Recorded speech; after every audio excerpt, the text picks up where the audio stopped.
American Dream. Have you ever heard about that? Perhaps you're thinking about money and fame.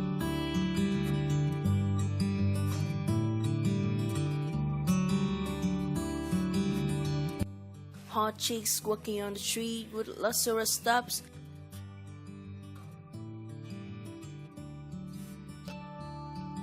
And people feed away their cash into overnight parties. My work today is to help you redefine what American Dream is. The American Dream is a belief in freedom that allows all U.S. citizens and permanent residents to pursue their goals in life through hard work and free choice. One can set the highest goal of achieving financial success, so they try to achieve that in a very American way, by their ability rather than by their social status. For others, the American Dream may include gaining freedom, not bound by money and social structure.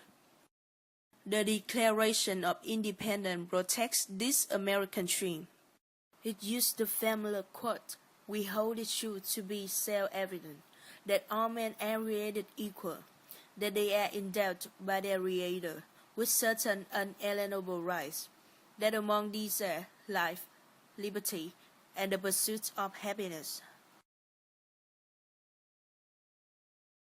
In 1931, historian James Cheslow Adams first publicly defined the American Dream. He used the phrase in his book, Epic of America. Adams' often repeated quote is, "The American Dream is that dream of a land in which life should be better and richer and fuller for everyone, with opportunity for each according to ability and achievement." Adams went on to say, "That's not a dream of motor cars or high wages merely, but a dream of social order, in which each man and each woman shall be able to attain to the fullest stature of which they are innately capable, and be recognized by others for what they are, regardless of fortuitous circumstances of birth or position." I'm gonna tell you a life story about a black boy who somehow reached American Dream. From the time he was 3 years old, his best friend was a white boy whose father owned a store across the street from his home. When they were preschooler, they would play every day and treated each other as equal.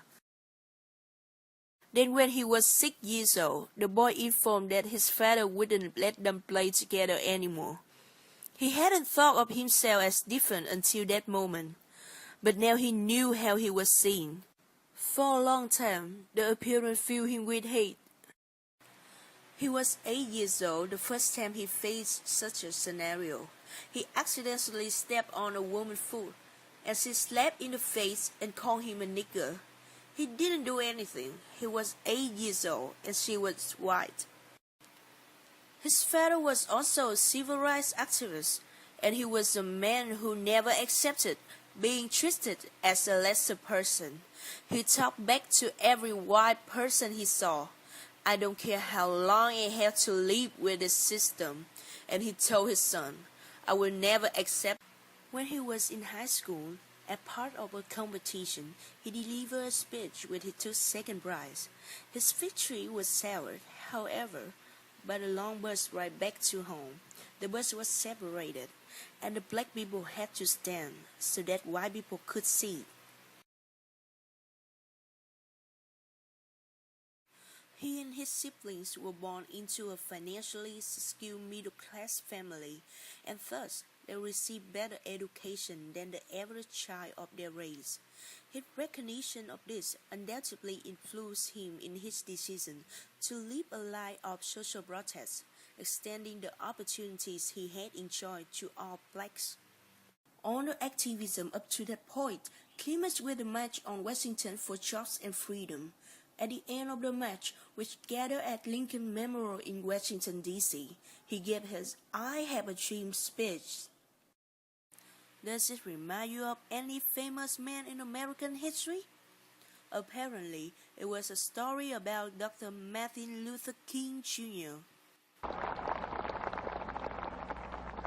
So even though we face the difficulties of today and tomorrow, I still have a dream. It is a dream deeply rooted in the American dream. I have a dream that one day this nation will rise up and live out the true meaning of its creed. We hold these truths to be self-evident, that all men are created equal.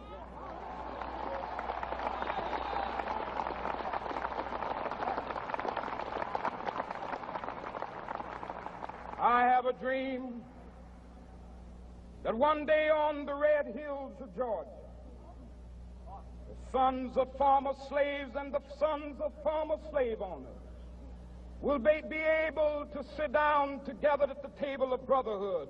I have a dream. Dr. Martin Luther King Jr. never got to live in a better world he had created.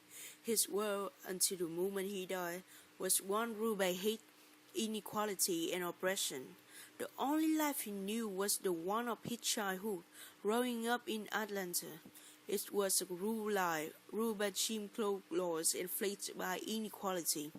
We all heard Dr. King's speeches, but his life story is usually left on the cutting room floor. That story, though, is every bit as important. It shows how he became a man he was and gives us a glimpse into the world as it was before he changed. Now you got some information about American dream. The United States of America is a superpower nation. However, it doesn't mean that when you get there, you can earn money and become wealthy by any chance or trick. Besides, you have to prove yourself by many efforts and abilities. After all, thanks for listening and watching my video.